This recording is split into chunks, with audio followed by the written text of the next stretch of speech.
হ্যাঁ, বিগ বাজারের item song এখন তো আসলে একটা আইটেম সং একটা সিনেমাকে অনেক দূর টেনে নিয়ে যেতে পারে। বাংলাদেশেও তো এটা ট্রেন্ডটা শুরু হয়েছে, করব। আর কারো কোনো কোশ্চেন? আপু সামনে কি কোনো সাকিব খান ভাইয়ের সাথে কাজ দেখতে পারি আমরা? এটা ভাইয়া তো আমি আগেও বলেছি, আসলে শাকিব খানের সাথে কাজ, এটা শাকিব ভাই নিজের মুখে না বলা পর্যন্ত আমি কোনো কিছু বলতে পারবো না, ঠিক না?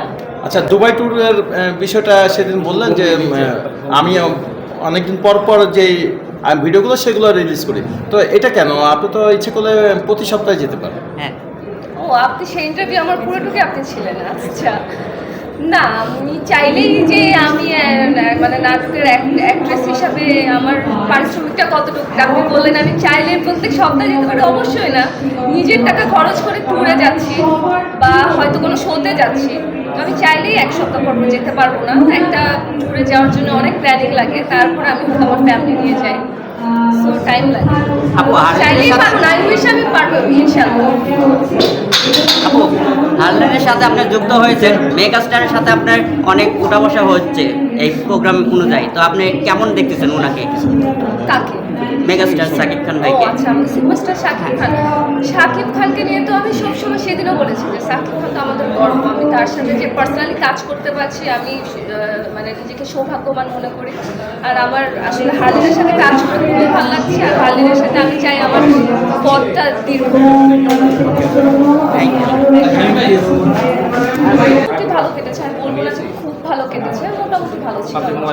অনেক বড় একটা পরিবর্তন হলো দেশে কাজের ক্ষেত্রে।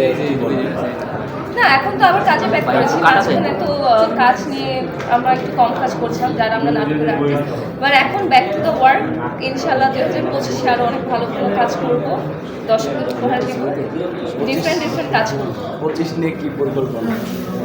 25 নিয়ে আমার আসলে অনেক বেশি পরিকল্পনা। আমি চাচ্ছি ছোট পর্দা থেকে যদি সব কিছু ঠিকঠাক থাকে বড় পর্দায় যাব, আপনারা জানতে পারবেন, ভালো কাজ করবো।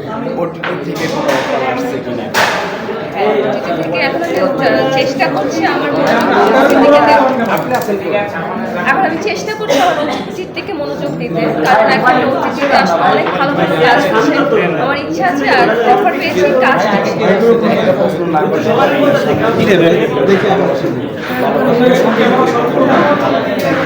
ভালোবাসা দিবস 14 ফেব্রুয়ারি নিয়ে আমার পরিকল্পনা যাবো না দাঁড়াই, ওনাদের কোনো সমস্যা? আমার পার্সোনালি আমার প্ল্যান কাজ করবো, ভ্যালেন্টাইন্স ডেতে আমার সুন্দর সুন্দর কাজ আমরা যদি জানতে চাই ভালোবাসার সংজ্ঞাটা আপনি কি বলবেন? ভালোবাসার সংজ্ঞা ভালোবাসা মানে হলো কষ্ট। আপু দুইটা প্রশ্ন একসাথে করি। সামনে ভালোবাসা দিবস এবং রমজানের পরেই পবিত্র ঈদ, সেখানে আমাদের প্রচুর কাজ হয় মিডিয়াতে। এই ঈদ এবং ভালোবাসা দিবস নিয়ে কাজের ব্যস্ততা কেমন, স্পেশাল কোনো কাজ আছে কিনা, এবং সিনেমাতে যাবেন বললেন সেরকম কোনো অফার পেয়েছেন কিনা? আচ্ছা, ভালোবাসা দিবস আর ঈদটা আসলে পাশাপাশি 1 মাসের ব্যবধানে ভালো ভালো কাজ করছি। ভ্যালেন্টাইন্স ডেতে ভালো কাজ আসছে, আমার ঈদেও আসবে, হোপসো। আর সিনেমায় যাব আমার ইচ্ছা তো আছে। এখন আমি চেষ্টা করবো যে এই বছরে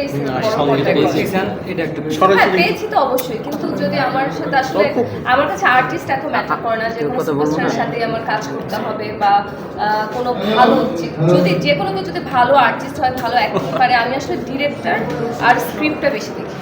আচ্ছা আপু, আপনি সেদিন বলেছিলেন যে বিগ বাজেটের যদি আইটেম গানে সুযোগ পান অবশ্যই করবেন, তো এই ধরনের কোনো অফার পেয়েছেন বিগ বাজেটের আইটেম গানে অভিনয় করার জন্য?